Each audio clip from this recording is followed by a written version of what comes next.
As I mentioned in the opening remarks, you guys are in for a special treat this morning. I've invited George Wilkes to come to share stories of hope and healing from prison.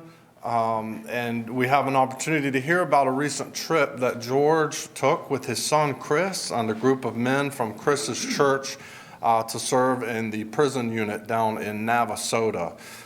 Some of the guys in the men's Bible study last week had a chance to hear a part of this story, and it impacted us in such a important way that after that time I asked George if he would be willing to share the story with you all as well.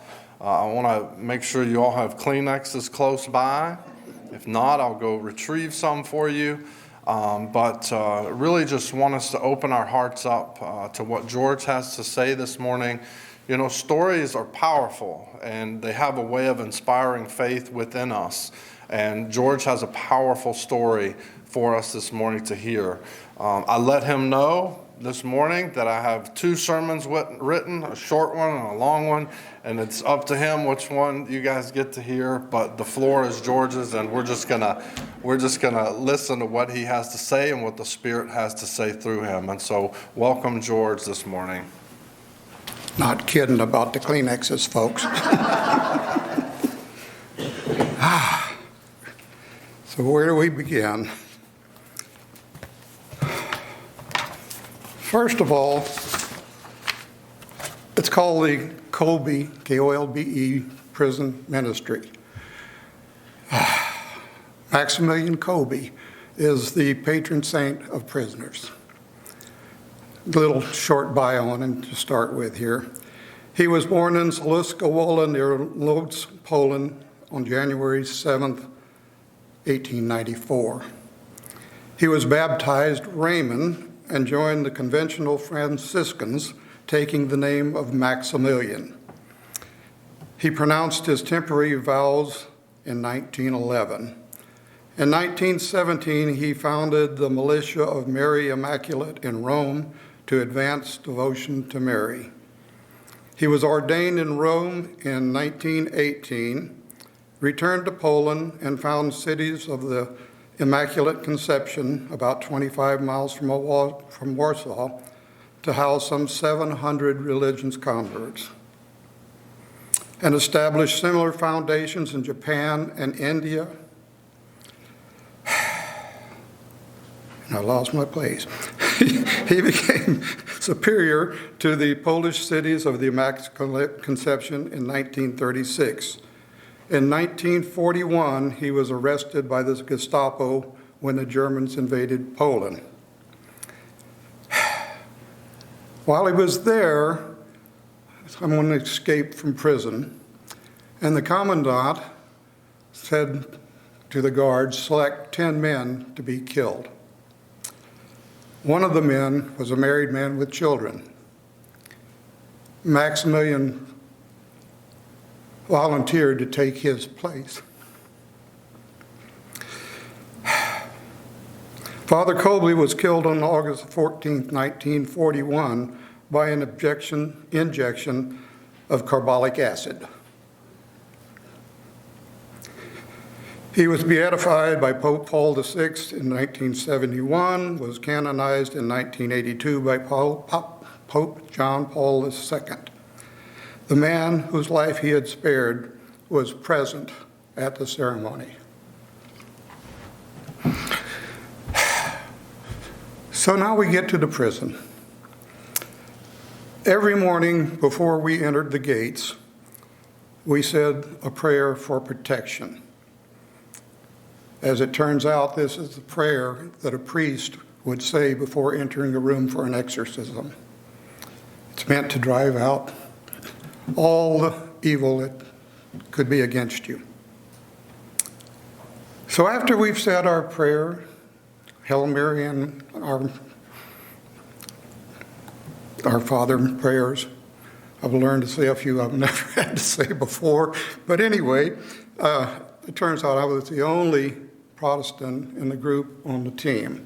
Everybody else was Catholic from 3 different churches in the Houston and College Station area. was known as the infidel. To get into a prison, it's a scary thing. There's this big guard tower from which I could find no door.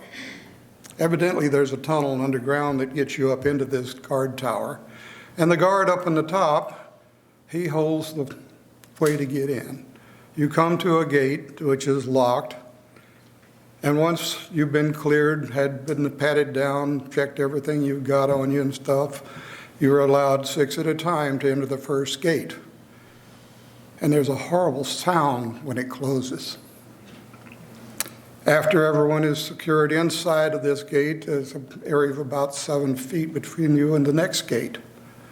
And once everybody is in and the gate is secured, the guard will open the second gate, and then you may enter the building. Once in the building, you're up against another gate.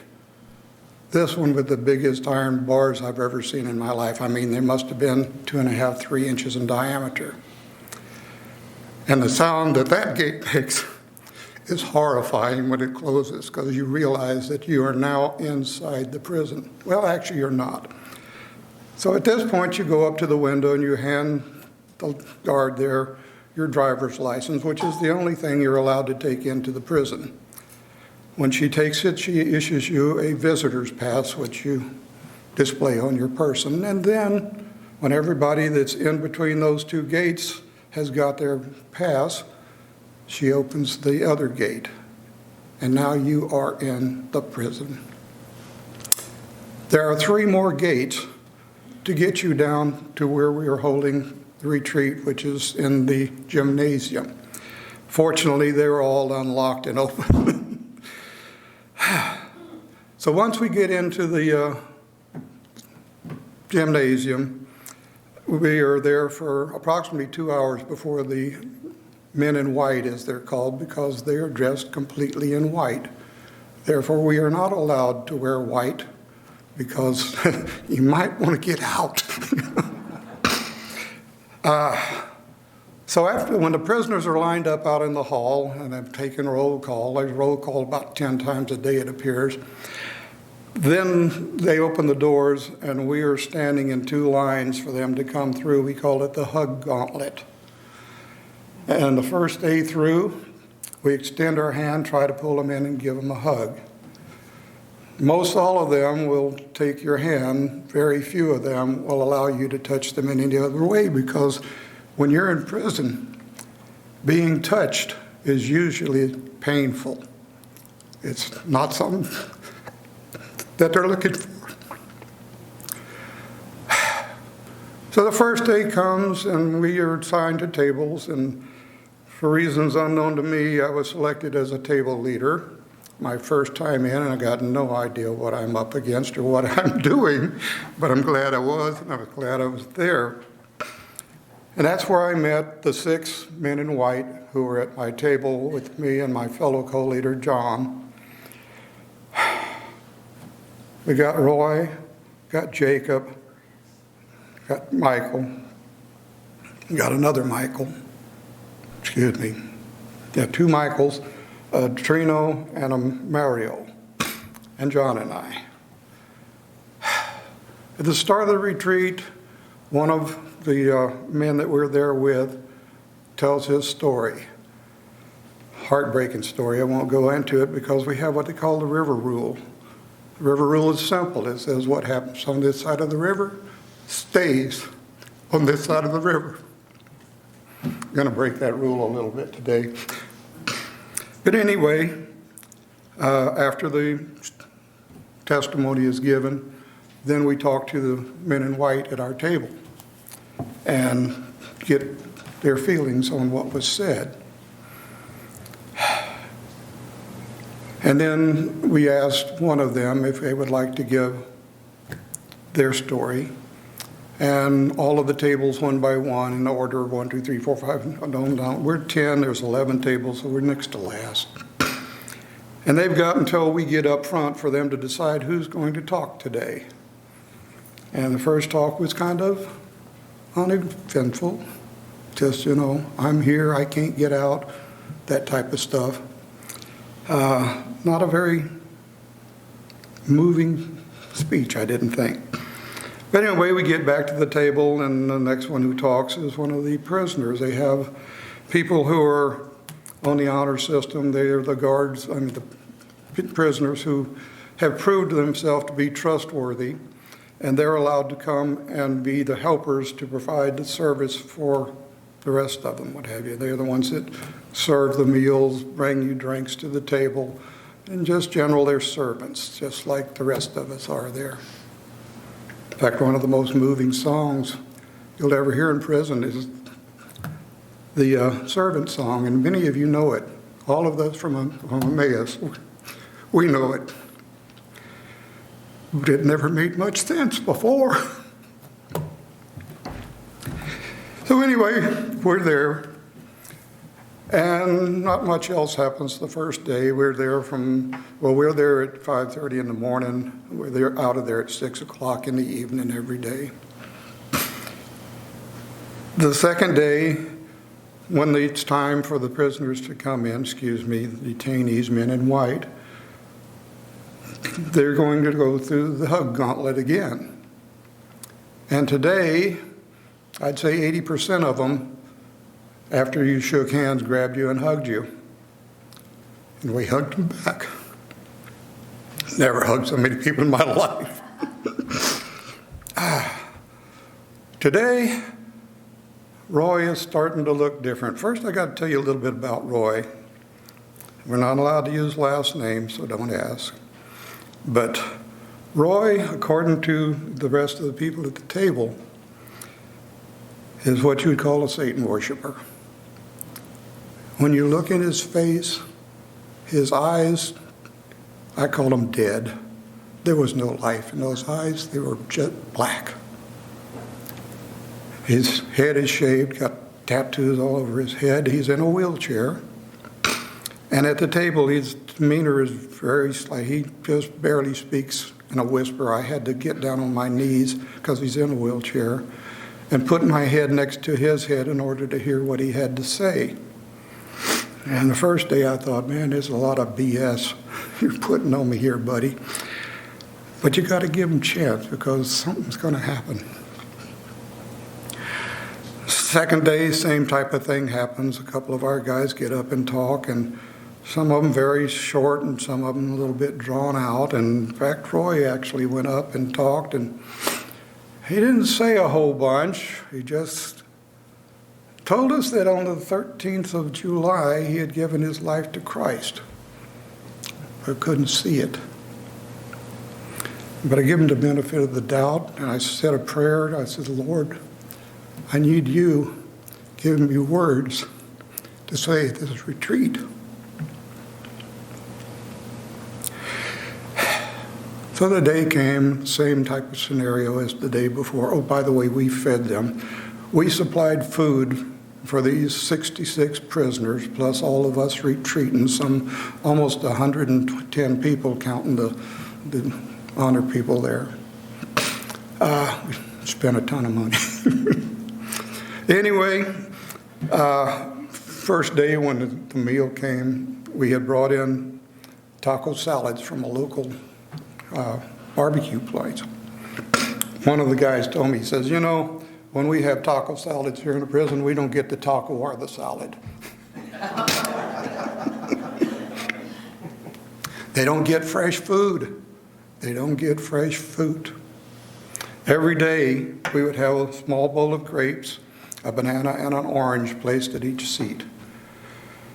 I got to eat the banana once because these guys will beg for it. So after a while, you give the orange to one, a banana to another, try to swap them the next day and stuff like that. Any vegetables that were on the plate were quickly distributed around the table. And that evening meal, we had barbecue. Again, same place. This place was wonderful. They gave such a discount for doing this because that was their part of this ministry. But anyway, those of us in the team had decided that we were going to go out en masse to a local Mexican restaurant. So when it come time to be served, we took our plates, and when everybody started eating, we put our plates in the middle of the table and says, "You guys share these among yourselves." And they looked at us like we're crazy. Nobody gives up food in prison. You take what you can get, and you eat every last bit of it. They devoured it like a bunch of hungry hound dogs. It was gone in a heartbeat. Things are starting to make sense to me and evidently to several of the prisoners. Third and final day, the hugs were so great. I have never, as I said, hugged so many. My arms physically ached until I got home Sunday afternoon from hugging these people. But this is the day of the great transformation. I've never witnessed anything like this in my life.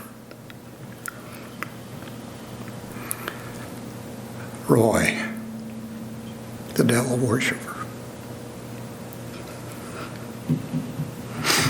Give me a second.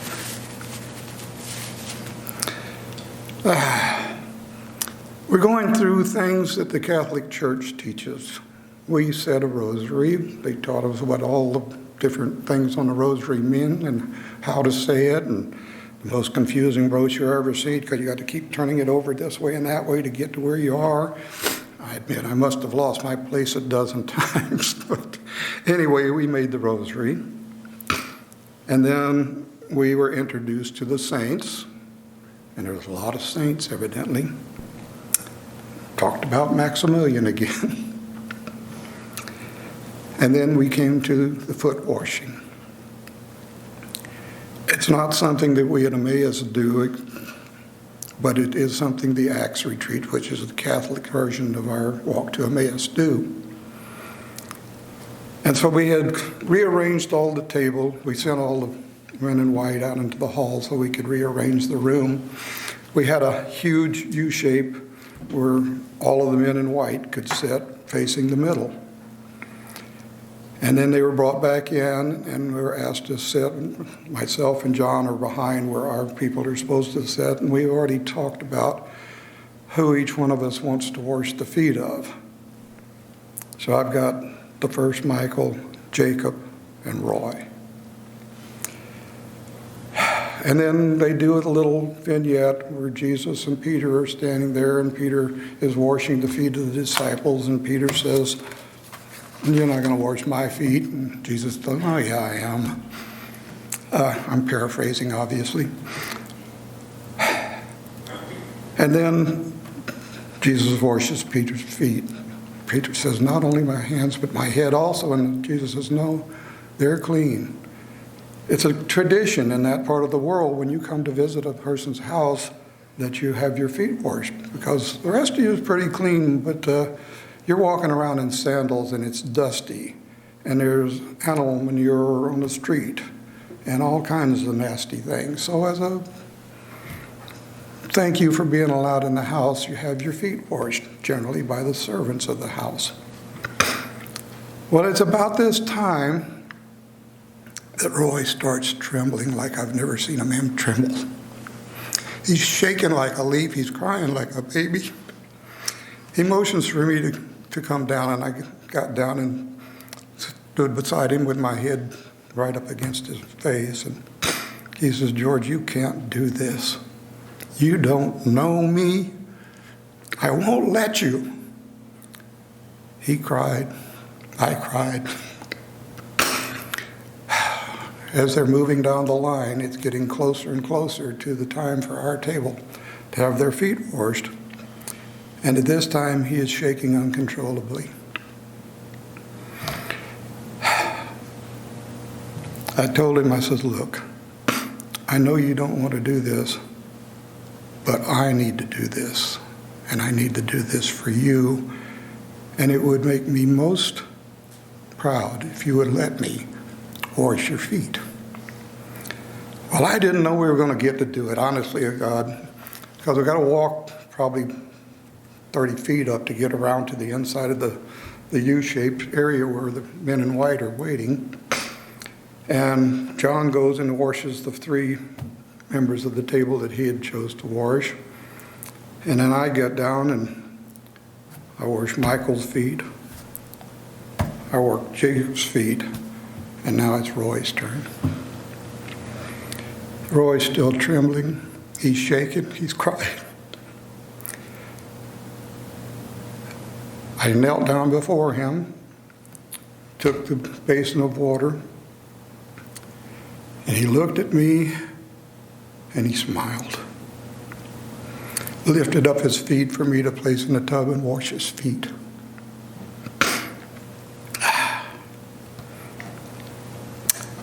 Something changed in Roy. When we got back to the table, we sat down, and for the first time, I noticed he had these beautiful blue eyes. They were used to pink. He's smiling.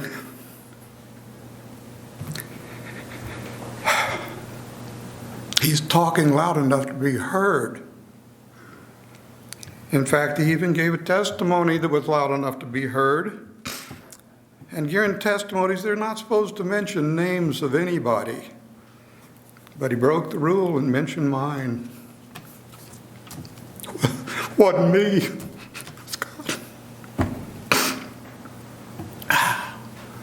As the day progressed, we had a lot of talks. Roy and I said, we hugged a lot that day. And just at the last thing we were doing before the end of the thing, I noticed Roy wheel his chair up to the guy who's from the team that's leading the retreat. And they talked for a minute. And the guy nodded his head, and Roy turned around and looked at me and said, come here. So I walk over there, and he says, George, I can't do this without you. So I stood there with my hands on his shoulder while he gave one of the best testimonies I've ever heard.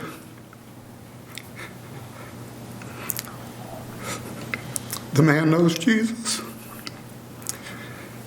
I got an email from him, and incidentally, you don't just send emails. There's a third-party company where you send the email to them, they forward it to the inmate, so they never know how to get in touch with you directly, and everything has to be done through the third party. Which is good, because there's a lot of people in that prison you don't want to know where you live.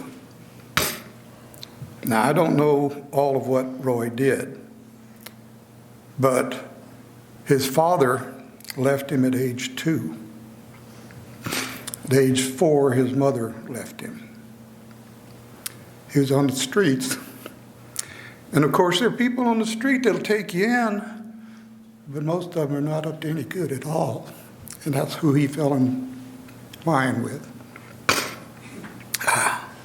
He learned to be a petty thief. He said if I needed money, I just broke into somebody's house, stole a TV or stereo, and for whatever I could get for it. He says, then one night I stole a gun.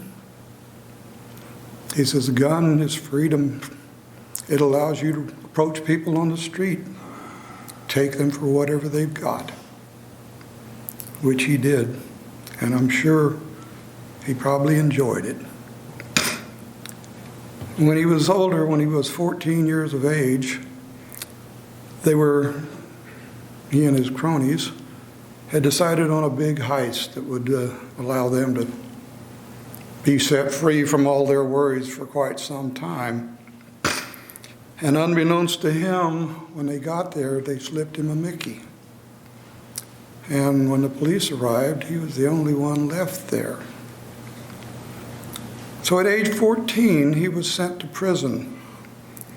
He's been there for 48 years. I do believe, he told me this, and I believe him, that I'm the first person in his life to ever tell him, I love you.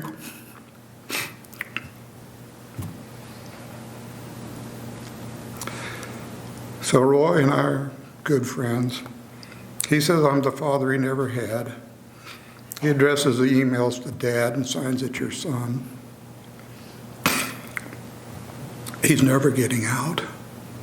He's serving a term of 1,999 years without a chance of parole.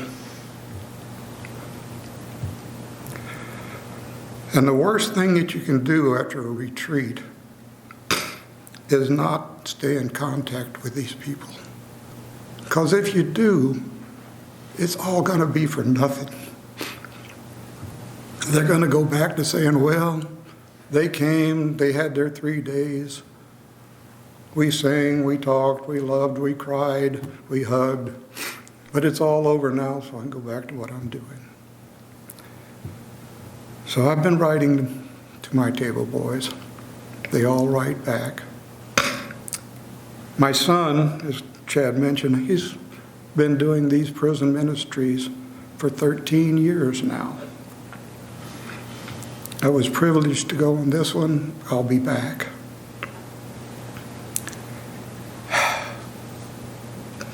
This time, when you're heading out the last time, those gates sound different because you're going back to freedom.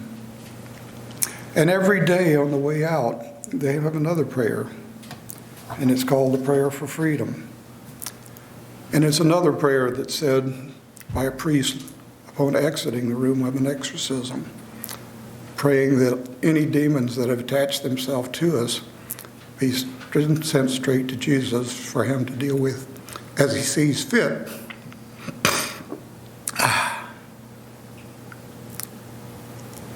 My son and I talked all the way back to his house in Houston. We've always talked, but we really talked this time.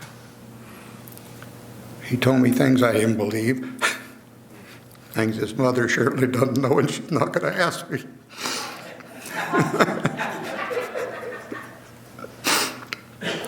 Anyway, that's my story.